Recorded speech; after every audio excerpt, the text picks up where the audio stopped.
ये हमारा परम सौभाग्य है कि आज हमारे स्टूडियो में महर्षि वाल्मीकि संस्कृत विश्वविद्यालय मुंदरी कैथल के सम्माननीय कुलपति प्रोफेसर रमेश भारद्वाज उपस्थित हैं।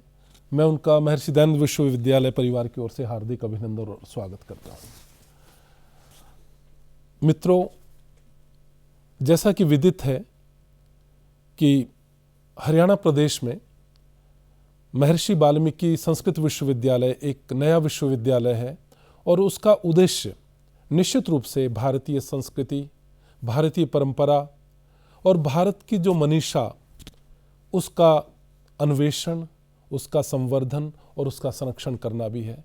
मैं माननीय कुलपति जी से आग्रह करूंगा और कि वो विश्वविद्यालय की क्या संकल्पना रही है उसके संबंध में कुछ हमारे जो दर्शक हैं, हमारे जो उनको कुछ उसके बारे में अवगत करवाएं। जी,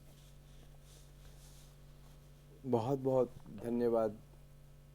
ये मेरा सौभाग्य है कि हमारे हरियाणा राज्य के सबसे समृद्ध विश्वविद्यालय महर्षि दयानंद विश्वविद्यालय रोहतक में आज आने का अवसर मिला और यहाँ पर आकर जो समय की आवश्यकता है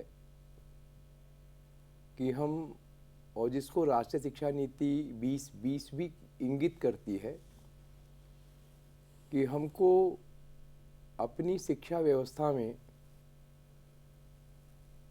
टेक्नोलॉजी के साथ साथ दृश्य श्रव्य संसाधनों से भी शिक्षा को देने का काम करना है, क्योंकि भारत जैसे विशाल देश में ये संभव नहीं है कि हम केवल क्लासरूम टीचिंग के माध्यम से अपने देश की सारी जनता को उसकी आवश्यकता के अनुसार शिक्षित कर सकें। और इस स्टूडियो की भव्यता, साधन संपन्नता को देखकर हमें लगता है कि हरियाणा सरकार ने महर्षि वाल्मीकि संस्कृत विश्वविद्यालय की जिन उद्देश्यों से स्थापना की है, उन उद्देश्यों की पूर्ति और उन अपने लक्ष्यों को प्राप्त करने में महर्षि दयानंद विश्वविद्यालय रोहतक का यह जो स्टूडियो है वो एक हमारा बहुत बड़ा कारगर सहायक बनेगा, क्योंकि हरियाणा सरकार का ये दृढ़ संकल्प है कि हम लोग भारतीय सभ्यता, भारतीय संस्कृति, भारतीय ज्ञान परंपरा, भारतीय विद्याएं, उन सब के ऑनलाइन कोर्सेज को संचालित करें, जिससे कि देश के ही नहीं बल्कि विदेशों के भी जो विद्यार्थी हैं, इच्छुक लोग हैं, उनकी ज्ञान पिपासा को शांत किया जा सके। और इस पूरे उपक्रम में जिस तरह का हमें अपना पूरा मैंडेट तैयार करना है, कार्य क्रियान्वयन की संरचना करनी है, उसमें हम दोनों विश्वविद्यालय मिलकर हरियाणा सरकार के उद्देश्यों को, सपनों को पूरा करने का प्रयास करेंगे। नमस्कार जी। सर, मैं एक और प्रश्न मेरा है और इसके बाद मैं विराम दूंगा। जिस तरीके से अभी आपने बात की भारतीय ज्ञान परंपरा की और अन्य विषय भी हैं, आप किस विशेषतः भारतीय भाषाओं में भी, और क्योंकि बहुत प्राचीन हमारी भाषा रही है, संस्कृत भाषा अभी भी है, उसके शिक्षण में, उसके लोगों के फैलाव में, हम लोगों तक पहुंच सकें, उसको उस रूप में ले जा सकें, इसके सामने किस तरीके की आप चुनौतियां देखते हैं? देखिए, मूल बात तो ये है कि जो हमारा हरियाणा राज्य है, ये वो राज्य है जहाँ पर हजारों लाखों साल पहले वैदिक संस्कृति और सभ्यता का प्रादुर्भाव ही नहीं हुआ बल्कि विकास भी हुआ।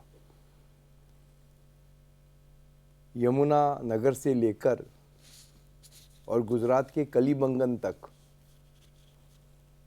बीच में हमारा राजस्थान भी आता है, हरियाणा तो पूरा सरस्वती नदी के तट का किनारा है ही। वहाँ जो ज्ञान विज्ञान की परंपराएं हमारे पूर्वजों ने, ऋषियों ने, मुनियों ने यहाँ विकसित की थी, वो पूरे संसार में फैल तो गई है, मगर अपने मूल स्थान पर हरियाणा में उसकी पहचान ऐतिहासिक कारणों से समाप्त हो गई है। आज ये हमारा दायित्व है कि हम उस अपनी वैदिक सभ्यता संस्कृति की ज्ञान परंपरा को हरियाणा के माध्यम से न केवल उसका प्रचार प्रसार करें, बल्कि उसके संवर्धन में भी कार्य करें।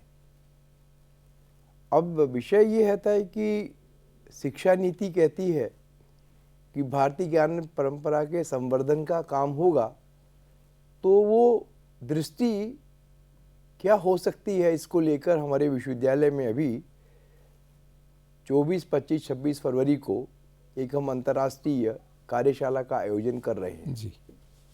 और उसमें हम ये बताएंगे कि हमारे कुरुक्षेत्र, कैथल, रोहतक, भिवानी, जींद, सिरसा, इन क्षेत्रों में जो विकसित हमारी ज्ञान विज्ञान परंपराएं हैं।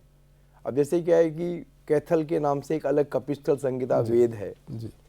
हमारे, क्या नाम है, अगर हम देखेंगे तो बास्थली करके गांव है हमारे करनाल में ही, निशिंग के पास, और वहाँ पर व्यास ऋषि का आश्रम था, जहाँ पर बैठकर महर्षि वेद व्यास ने चारों वेदों का संपादन जो है 3200 BC के पूर्व किया था, अपने द्वापर युग में।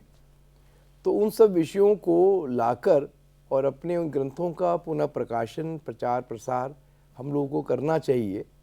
और भारतीय समाज पिछले 5000 से अधिक वर्षों से विदेशों में अपनी साइंस और टेक्नोलॉजी को लेके जो उसका योगदान था, उसको भी अपनी ज्ञान परंपरा आधुनिक शिक्षा के साथ लाकर हम समाज के सामने रखना चाहते हैं। जी। मैं सम्माननीय प्रोफेसर रमेश भारद्वाज जी का हार्दिक धन्यवाद करता हूं कि उन्होंने अपना बहुत ही व्यस्त समय रहा और वो हमारे एक आज जो एक दैनंदिन जो हमारा साक्षात्कार का एक कार्यक्रम था वहाँ पधारे थे, लेकिन उन्होंने उसमें हमें समय दिया। और पुनः मैं आपका सर बहुत बहुत हार्दिक आभारी हूँ और आपने हमें आशीर्वाद दिया है। हार्दिक आभार। ये मेरा सौभाग्य है।